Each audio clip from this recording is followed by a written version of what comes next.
সেদিন 1 জানুয়ারি ছিল, আর 1 জানুয়ারিতে আমরা কোথাও পিকনিক করতে যাইনি, তো ঘরেই বেশ জমিয়ে পড়ে পিকনিকের মতন বেশ খাওয়া দাওয়া করলাম।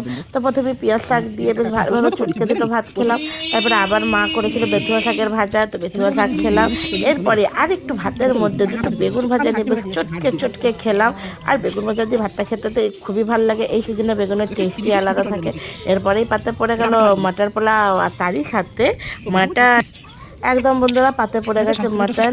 তো মাটনের পিসটা একবারই দেখতে পাচ্ছি রিয়াজি খাসির পিস। আমি তেমন চর্বি খেতে ভালোবাসি না, কিন্তু দেখো আমার পাতে কত বড় চর্বির পিস পড়েছে।